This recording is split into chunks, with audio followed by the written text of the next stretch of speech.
Welcome back to the Growing Band Direct podcast. This is episode number 175. I'm here with Dr. Matthew Arau from Upbeat Global. We're at Maine Allstate, and you're doing a lot of things here. How you doing?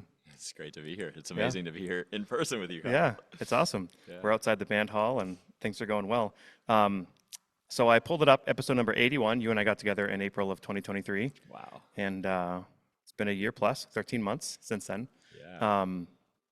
For people who don't know about Upbeat Global, can you tell them a little bit about that, your company? Absolutely, yeah. Upbeat Global is a company that was created back in 2019, and its mission is to inspire positivity through leadership and music around the world. And before Upbeat Global was created, I was teaching leadership, Upbeat leadership. Actually, starting in 2014 is when things really ramped up after my Midwest Clinic presentation on student leadership called Leadership Matters. And that led to invitations all around the United States and around the world. Till today, it's been, I've presented and spoken in 38 states and 4 continents, which is amazing, just spreading the upbeat message and creating an upbeat movement. And we just really believe in elevating and lifting and inspiring people through the teachings of upbeat. Which has to do with that we can choose our upbeat just as much as we choose our thoughts and our attitude, and we can be really intentional about the energy that we give out to the world, and it can impact us in music, and impact us in life with our families, with our friends, and just really focusing on elevating the spaces that we're in, whether it's as a music teacher or as a parent, as conductors, as friends, and in all the spaces that we are in life, just being an inspiration through encouragement and support and compassion. And it's been awesome to get to meet people in every walk of life and meet music educators around the United States and Australia, Canada, Southeast Asia, Singapore, Malaysia, and Greece. And I'm headed to Thailand to conduct the International Wind Band Festival in September, so it's pretty amazing to get to continue the message. Of course, when the book Upbeat came out, which I'm sharing here is Upbeat Mindset, Mindfulness, and Leadership. For those who are watching on YouTube, they can see it. Okay. So the phrase upbeat, obviously we talk about like being positive, but it also goes with being like your preparatory gesture as you start a band. So how does that relate just a little bit from that book? That's wonderful. Yeah, so if you think about the conductor's upbeat, the prep beat, for example, the beginning of a piece of music, the conductor already knows what we want the music to sound like. We have this image in our inner ear of what we want the music to sound like. And then we inhale, we hear the music before it's created, and the gesture lifts up. And then when we come down on the downbeat, then the music's created with that ensemble. And so this metaphor is that as a conductor in the upbeat, there's so much information, right? There's the tempo, the articulation, the feeling, the energy, and so much more within the upbeat. And then we take that metaphor into life. Our thoughts are the upbeats to our actions. Our attitudes are upbeat to any situation. We choose our thoughts and our attitude. We choose our upbeat. And when we realize that we have the freedom to choose, when we're empowered to choose, we can shift our focus. And when we shift our focus, we begin to literally make changes in ourselves, because I believe we lead from within first, and then our leadership and influence for others around us grows. It's so funny because like as a conductor, I'm the classic pessimist, right? Like what are 700 things that just went wrong in that last 60 seconds of music? Exactly. However, rather than think of it that way, yesterday they were here and today they were here, so let's recognize what they're doing well and continuing to grow. Instead of always focusing on the negative, we're focusing on the positive as well as growth. And I love that you say as well as, because it's really an and. Yeah. And so it's not disregarding the negative and putting your head in the sand. It's acknowledging, there's a lot of challenges in life, a lot of struggles, just like there are struggles in rehearsal, and that's part of the growing process. But it's how we respond, and we can respond, like negatively coming down, or we can respond with offering solutions and growth mindset language and creative expression. So that's where we're going with Upbeat. Growth mindset, I love it. Yeah, absolutely. That's great. So what's happened in the last 13 months since we did our last podcast in 2023? What's going on with Upbeat since then? Well, I'll tell you what, it's been a joy. I've been teaching online courses on my book, Upbeat, through Vanderbilt College of Music for teachers. And that's been wonderful to get to work with teachers, grades K through 12, how Upbeat's becoming part of their personal life and professional life. That's been wonderful. I've been able to present at MEA, music education conferences around the United States, been really active presenting clinics. I've been fortunate to be invited to be the keynote at many of the state conferences this year. And notably, I was invited to Australia in April and was the keynote speaker at a major conference in Queensland. Got to work with lots of schools and a lot of educators in Queensland. And that was followed up a couple days later with getting to fly to Calgary, where I got to work with their 2 major school districts.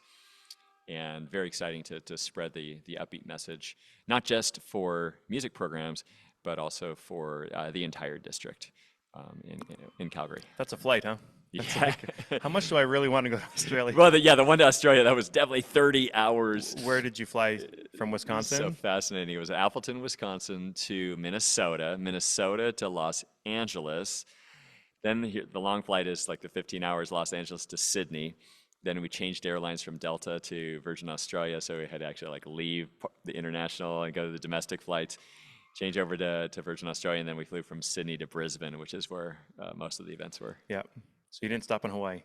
Ah, dang it. I wish. So I'm glad we could sit down in person. I saw you put on Facebook when you were at, is this New Jersey? Or you've done this at a lot of different schools, right? Oh, this yeah. This one's Minnesota, but the edge of your seat rehearsals. And I'm like, ooh, we got to do that because I love it. So yes. what do you mean by that?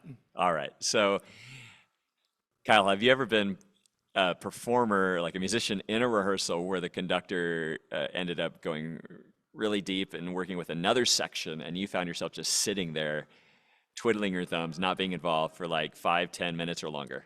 Honestly, of course, yeah.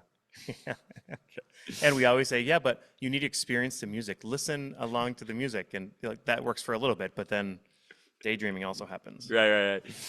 And so I've been frustrated as a musician too, and I've been frustrated just observing other rehearsals where I'd see, the students just completely tuning out or checking out while one section is getting the attention. And I remember attending one of my first Midwest clinics ever was, I guess the very first one was 1996. I was student teaching then, and I went to a clinic by Richard Floyd from Texas. And he shared so many amazing strategies to keep students engaged. And that was the beginning of me starting to keep like a collection and create a toolbox of strategies that I could use. Let's talk about the relationship to general music teaching. Love it. And right? Yeah. So when you see a great general music teacher, they're able to take 6-year-olds, and there's like 34 6-year-olds in a room, and to make them cause no trouble with noisemakers for a 25-minute class, like that is a special general music teacher. Yeah, right? It is. So how that relates and how we can learn from them. Well, I think, we need to be open-minded and realize that general music teachers and elementary music teachers have so much to teach us about like classroom management and strategies for engagement, because they have to. They have to keep those 6-7-year-olds actively engaged. Otherwise, all heck will break loose. And so I think, there's a lot. So the whole concept is basically trying to do our best to keep every kid in the room involved with the entire rehearsal at all times. And I think it's a lofty goal. And what I found is that when students are engaged, they're learning. When students are not engaged, they're not learning. And if you have a 46-minute rehearsal, for example, which I had when I was a middle school teacher, every minute counts. And so if we can up the amount of engagement for every student in those 46 minutes, we have now increased the amount of learning that's happening in every rehearsal. And so my goal is, my aspiration is to create rehearsals where every student's engaged in some form or fashion. And what that engagement is may vary, but I never want to have a moment where students are checking out. So one thing I think about is, the composer Dan Buckfitch? Yeah. So he has this piece called Unusual Behaviors in Ceremonies Involving Drums. It's a super cool piece, but it's based on the scientific study that was done in Africa of this tribe, and they're known to do these drum circles that last over 24 hours. Like the groove is just going, and they did these neurological studies in the scientific paper on how do these people not get hungry, need to sleep, go to the bathroom, all this, like how they can just function musically that entire time because they're in like this hypnotic trance. So I've performed the piece, I've conducted the piece, I've not read the paper. I'll just say that. But they figured out that this is actually a thing. So to me, that's that's a very similar thing. Like if you keep somebody totally engaged, you're going to turn around and an hour's gone. Yep. If you can do that, now that's a master teacher who Yeah. can do that. Yeah, that's amazing. I think you just described like what it means to be in flow, right? Yeah. Is it Mihai Csikszentmihalyi always talked about like getting that flow state, or we might call it the sweet spot, but or the zone is where we're Or at. how good does it feel when you end the rehearsal and the kids are like, band's over already? And you're like, yes, we got one day, one day Yeah. of that. So, Yeah. so let's talk about some strategy you use or have used that help this. Absolutely. Well, there's so many things that go on in a rehearsal. I just think, okay, first of all, Kyle, have you ever had a rehearsal where the students had trouble staying in time? Yes. Okay. All right. So there's many things that we might fall back on as a conductor and say like, watch me as a conductor, watch me, or we might blast the metronome. Those are all strategies. Or we might say like, stop dragging, or whatever, or stop rushing, all those kinds of things. Or we can establish strategies that will engage all the students and make them part of the process so that they own the tempo. And so I'll just kind of share a couple.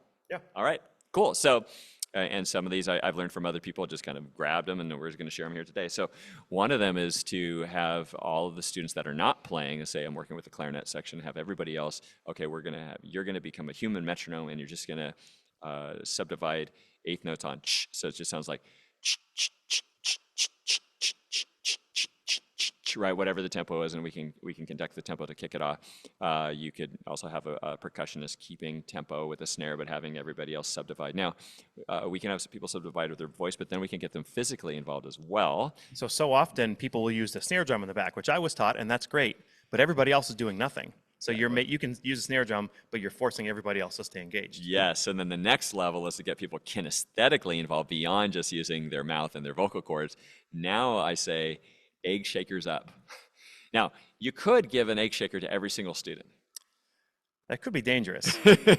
You could do that, and I've seen programs that do that, and they put all the egg shakers in egg cartons, and the students get their egg shakers, and they have like really strict rules about and they actually use the egg shakers to make the groove, and that's really cool if you want to go that route. But it's user-friendly just to say egg shakers up, and the students will just raise either their right hand or their left hand, and they pretend they're holding an egg shaker and just and now their wrist is engaged, and now you can see if everybody, students involved. You can comment. You can be like, okay, more accent, or accent just beat one, right? We can give musical ideas and feedback to the students, but now they're part of the process, while maybe the trumpets are working on a rhythmic section or tempo. And what's fabulous is they're being part of the music and they're focusing on the trumpet part. Isn't that cool? Yeah. All of a sudden, now we're heightening listening. So one thing I always saw general music teachers do is they would start singing a song and they say, okay, boys and girls, pat with me. So the boys have to pat as they're sitting crisscross, right? So true. So like this is a similar thing. So now in my band, say trumpets letter 48, everybody pat with me, kick it off, and everybody's patting. So it's like just a similar version of that. Absolutely. And then sometimes you get kids who are checked out and they just pat. And you're like, no. No, so you call them out on that. Yeah. And it helps because you got to work with the trumpets anyway, because clearly you're working on it for a reason. Yeah. So then they have these helpers around them. Totally. Now you're like a team player. Yeah. Instead of just an individual. At least that's how it's supposed to go. Right. Yeah, and the more fun you make it, so the more energy you put in this, like, egg shakers up here, let's go. Okay, so I just want to go up to here real quick. I know we're not going in order with this thing, but like pacing. Oh my gosh. Yeah. So like the ability to not hurry, but be quick. And think about, I think that's really hard as you're a young teacher, especially like, okay, I'm finishing this up, but what's coming next? Because it's going to come out of my mouth quickly before they hit each other. When I was a young teacher, I remember, yeah, exactly. When I was a young teacher, I remember one of my mentors shared that, the answer to classroom management is pacing. Yeah. And if there's any challenge in your classroom, you need to look in the mirror. And that was a big revelation. It's like, oh, it's me. It's not the students. Why would you give them this instrument and have them sit there quietly and don't do anything? Exactly. Yeah.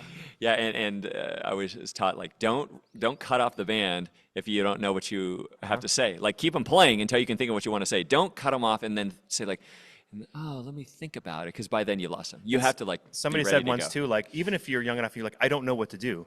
Just, okay, stop them and then say, do the same section, but do only one section of instruments. Say just flutes here. So then hopefully when you hear just the flutes, you'll be able to pick something out there. That's absolutely great advice. Like just do something. Yeah, break it apart. break it apart. And then when the students aren't playing, a strategy you can have the other students do is have their instruments in playing position and send air through their instruments and finger and articulate. I call it air and fingers. You can, other people call it toneless wind. There's different phrases, but it's basically going through all the action of playing your instrument, but you're not making a sound. Yeah. Yeah. Oh, and you can have sizzle and finger Okay. too. That's another one too. The Westbrook thing is wazoodle. Wazoodle. That's the middle school version. Yeah. Nice. So what do you say when you say that? You say we're gonna wazoodle? I say we're going to whisper count. Whisper. So whatever it is. Nice. That's really, I really lost my cool. train of thought. But Well, we were talking about pacing. Yeah. So, but you have to be able to read a room Yep. as a teacher. Yep. I don't care what age they're at. Like, read the room. If they're getting antsy, everybody should play. Absolutely. You know, like, Yeah. or okay, everybody plays. Work on one thing. Fix it. Everybody plays. Works on one thing. Fix it. Everybody, right? Absolutely. Especially if it's a Friday. Yeah. On Fridays, you might want to play more. Right. It's just like you got to read the room. And I know people who've said too, like the kids are there to play. Like, have you ever sat in rehearsal and you're like, "Ooh, I played too much in that rehearsal"? Rarely. I'm not sure. Yeah. You know? Yeah. It's like usually it's the opposite. Yeah. And most kids would not say, "Oh, I wish that teacher would talk more." So, like Phil Edelman, who works here, his thing is like, 15 seconds of talking maximum, and he has a kid in the percussion section who says, "You're my timer. So the minute I start talking, if it's 15 seconds, you put your drumstick up in the back, and that tells me I need to have you playing right now." I love that. Yeah, Now you're involving the students. You're empowering the students anyways, 15 seconds. which is awesome. Yeah, I heard somebody say it's like a tweet. No more words than you can on a tweet. So That's awesome. What if you don't tweet? Yeah, I don't if you know. don't know what that is. That's awesome. Yeah, pacing is huge.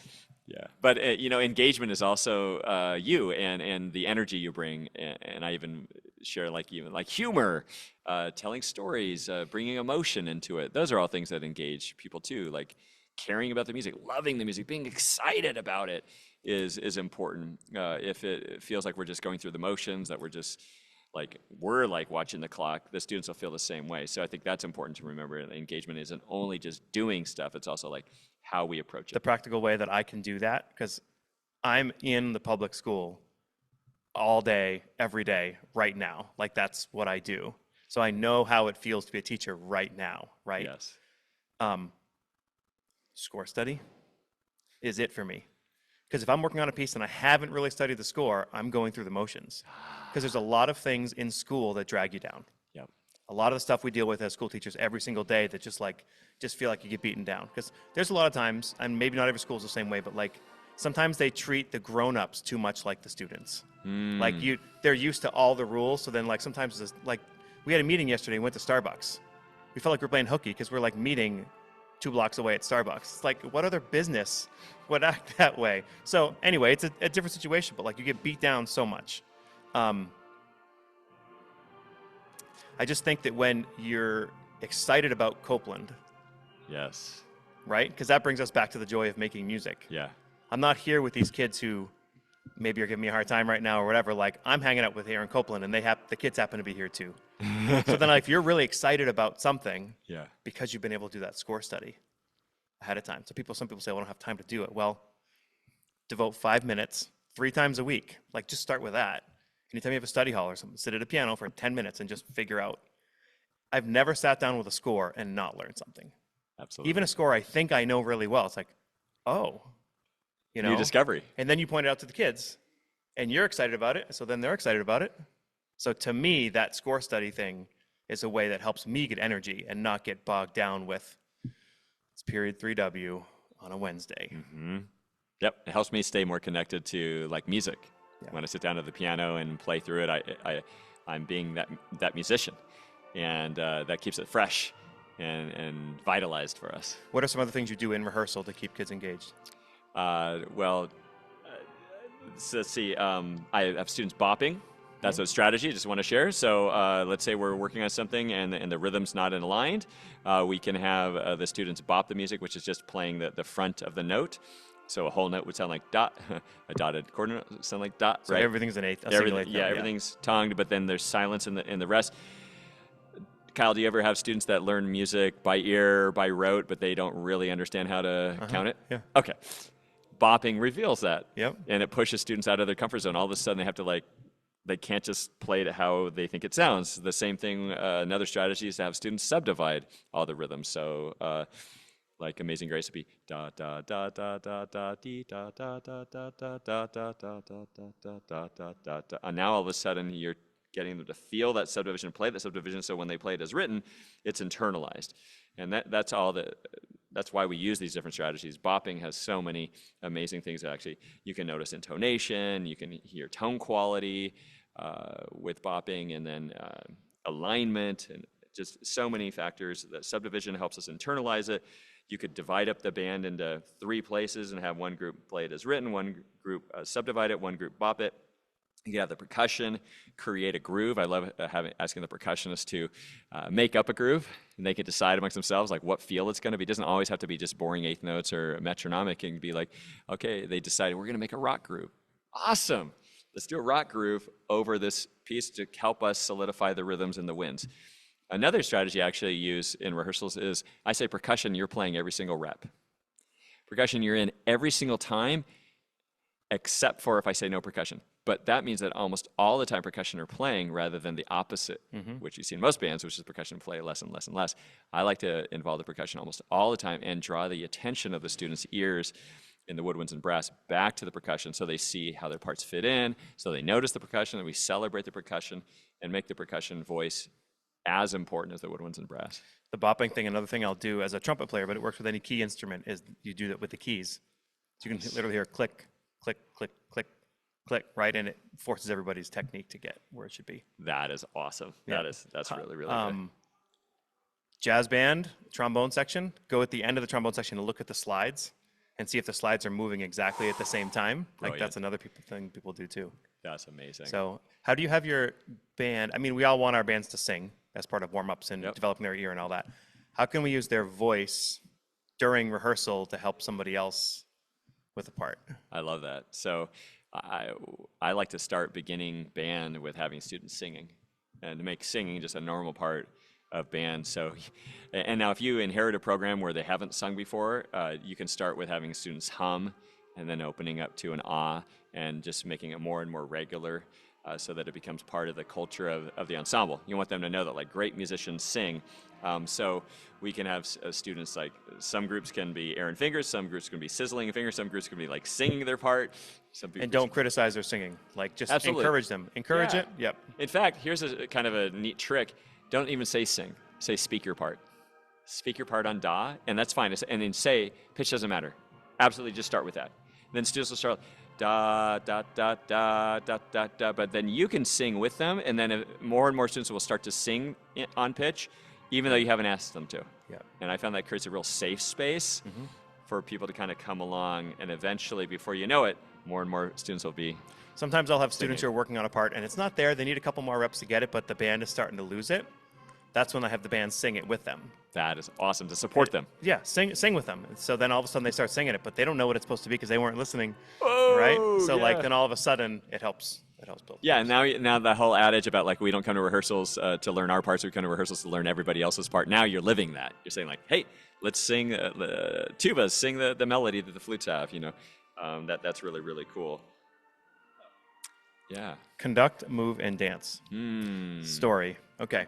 So I don't know him nearly as well as you do, but the great Alan McMurray. Yeah. I was at UNT for the Collegium in 2010, and he was the guest down there. Awesome. So I was conducting Albanian dance, Shelley Hansen, Nice. right? Love it.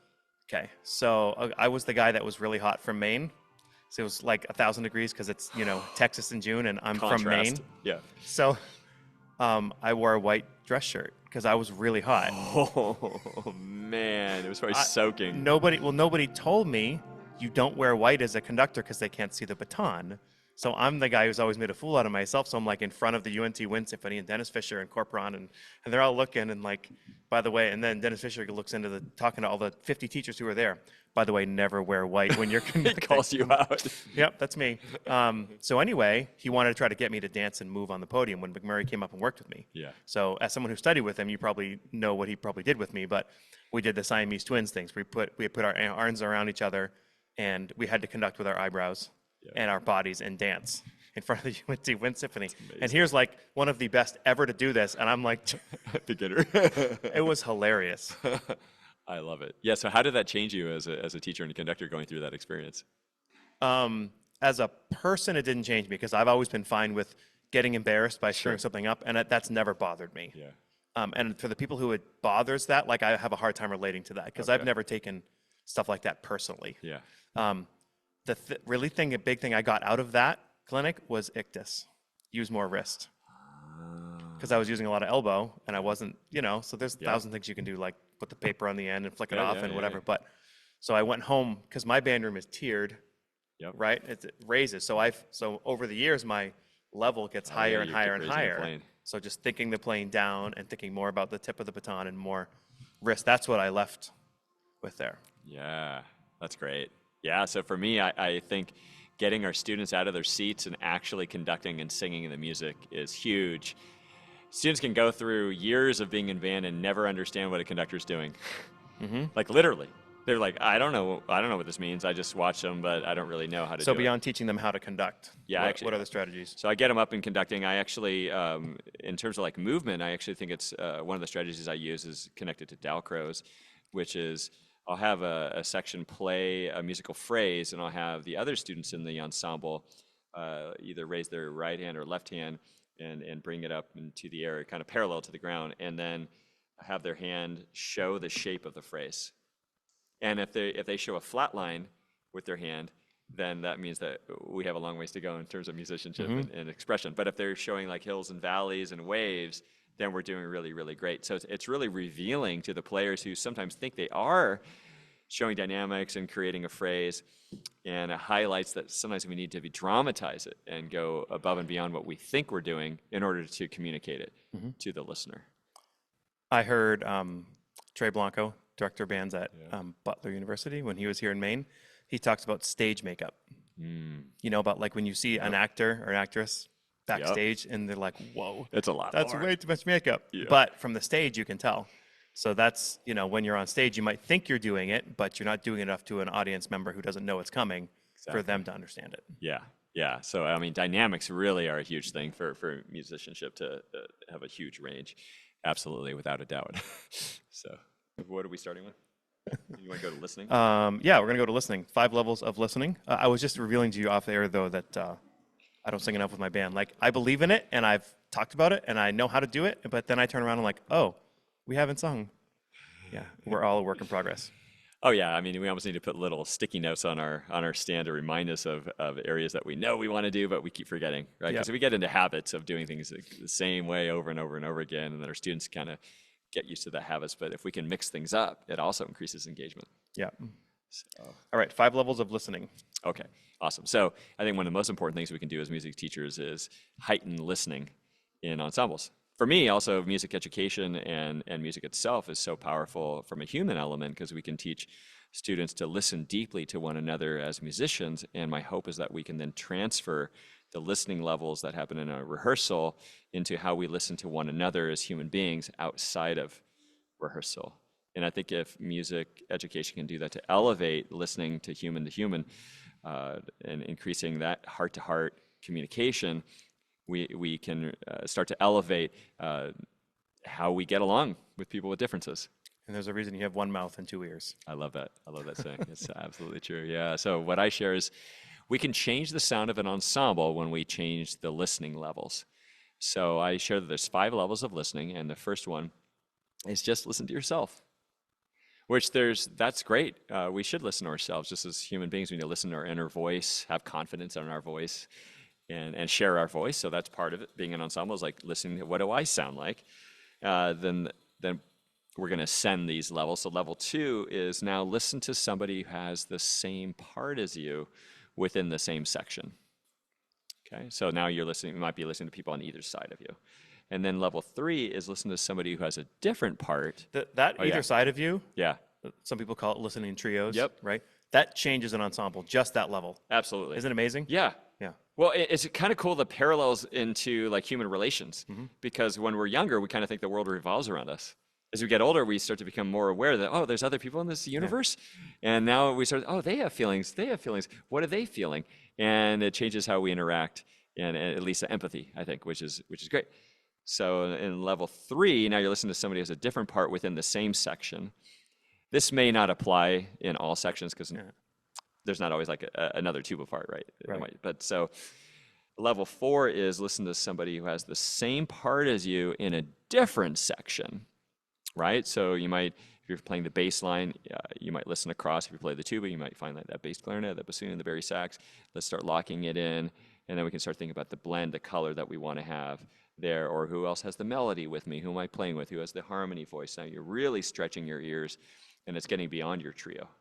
So now your ears are really opening up.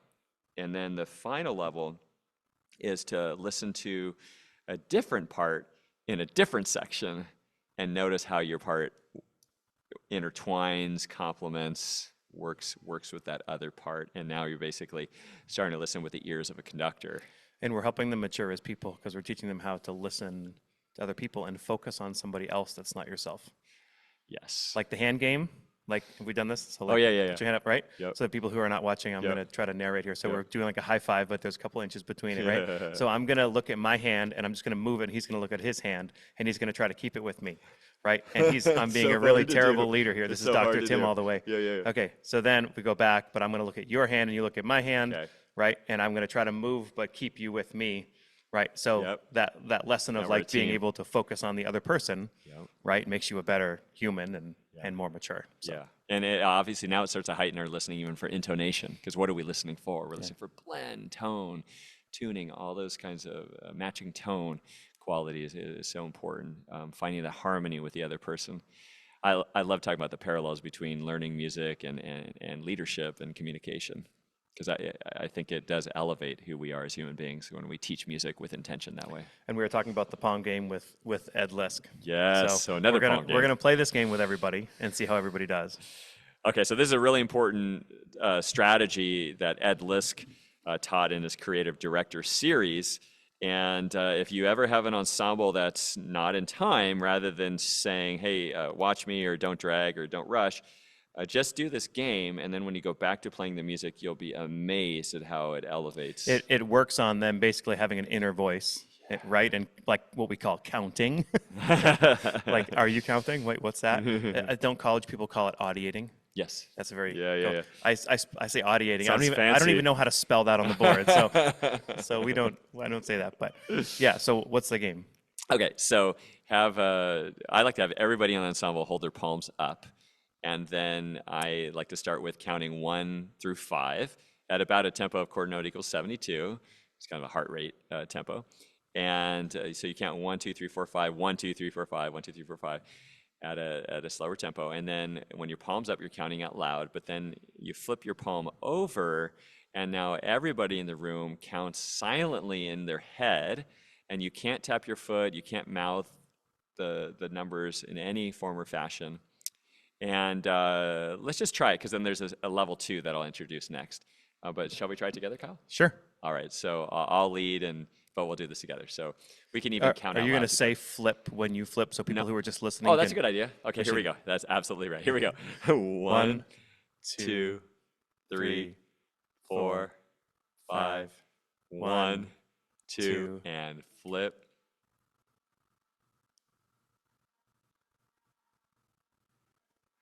4, 5, 1. Okay, let's relax.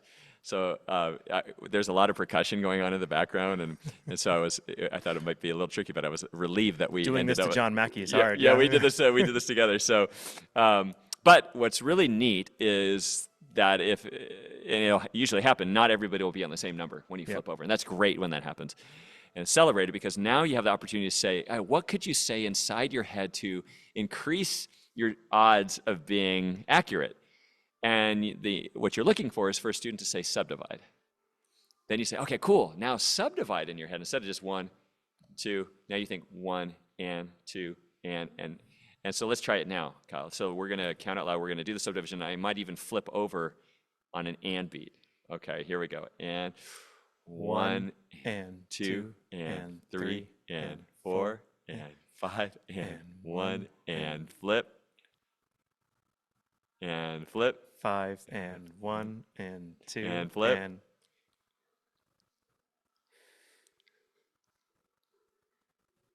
and 4. And all right, we're a pretty good team. High five. All right. So you do that for a while. You can even raise the levels. You can increase the numbers. We're going to do 1 to 7. You can change the tempos. You can do 1 EN to 2 EN. That's really great. Get everybody in the zone. They're going to be so focused, and you can extend the silence, which is really, really fun. Treat it like a video game where you're going up levels, going up levels, going up levels. But what's happening is that you're heightening awareness. So when you go back to the music, the inner subdivisions and pulse of the students is going to improve tremendously. So instead of focusing on what you don't want, I like to help students get to what we want to create. That's an upbeatism, right? Rather than focus on what is wrong, focus on what you want to create. And so instead of saying, don't rush, we do this hand game, we go back to the music, all of a sudden we solve the tempo problem. Love it. Yeah. Sweet. Yeah, it's pretty cool. Well, this has been fun. We're going to do another episode too. Yay. That's going to be good. What was the name of this episode? Did I even mention that? Edge of your seat rehearsals. Edge of your seat Engage rehearsals. all students all the did say that. time. Yeah. Beautiful. Well, this is fun. Thanks. Yeah, man. Oh, how can people contact you if they want to contact you? Oh, wonderful. Yeah, so I'm all over social media. You follow me on Facebook at Matthew Arau. But I'd love to invite all your listeners to join our Facebook group, Upbeat Leaders. So request to join. There's 2,400 members now from around the world. And mostly music teachers, but also some non-music teachers. And it's a wonderful community. I post every single day, and we have engaging, authentic conversations that are real, but also uplifting. It's a wonderful place to be. My website's upbeatglobal.com. You can subscribe to our Upbeat newsletter, and so you can become part of the Upbeat community. And yeah, check out the book, Upbeat, Mindset, Mindfulness, and Leadership in Music Education and Beyond. And yeah, reach out anytime. We sincerely appreciate you taking your valuable time and listening to the Growing Band Director podcast. Your students are very lucky to have a band director like you. If you have any suggestions for episode topics or think you have an area of expertise to share on a show with us, please reach out. If you enjoyed this episode, don't forget to subscribe. And if you want to help spread the word, please give us a 5-star review and tell your band director friends to subscribe as well. We're available on Apple Podcasts, Spotify, our YouTube channel, and wherever you listen to podcasts. Thanks for listening to The Growing Band Director. See you next week.